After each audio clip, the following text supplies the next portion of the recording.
एक बार का जिक्र है, एक छोटे से गांव में एक बूढ़ा दर्जी चाचा नईम रहता था।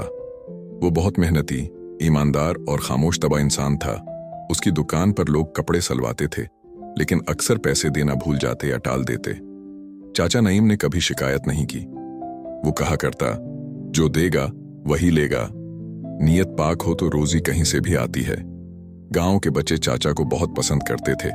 वो उनके लिए रंग बरंगे कपड़ों के छोटे छोटे खिलौने बनाता, हर ईद पर बच्चों को मुफ्त तोहफे देता। लेकिन चाचा खुद एक पुराना कोट और फट्टे जूते पहनता था। एक दिन गांव में खबर फैली कि चाचा नईम बीमार हो गए हैं।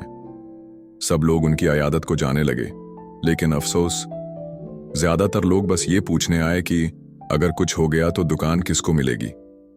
सिर्फ एक लड़की, मेहरीन, सच्चे दिल से चाचा की खिदमत करती रही। वो रोज उनके लिए खाना, दवा और वक्त पर पानी लाती। एक दिन चाचा ने मेहरीन को पास बुलाकर एक छोटा सा पिकट दिया और कहा, जब मैं ना रहूं तो ये खोलना। चंद दिन बाद चाचा नईम दुनिया से रुखसत हो गए। पूरा गांव अफसरदा था, लेकिन चंद दिन बाद लोग फिर अपनी रोजमर्रा जिंदगी में मसरूफ हो गए। मेहरीन ने वो पिकट खोला। अंदर एक चाबी और एक खत था। खत में लिखा था, प्यारे बच्चों की शहजादी मेहरीन, ये चाबी उस अलमारी की है जो दुकान के नीचे तहखाने में है। वहां एक राज छिपा है। वही मेरा आखिरी तोहफा है तुम्हारे लिए और गांव के बच्चों के लिए। मेहनत, सच्चाई और नेकी कभी जाया नहीं जाती। तुम वो बीज हो जो मैंने मोहब्बत से बोया था। चाचा नईम मेहरीन ने अलमारी खोली और नीचे तहखाने में गई। वहां एक छोटा सा रंगीन कमरा था, जिसमें कपड़े, सलाई मशीनें, किताबें और खिलौने भरे हुए थे।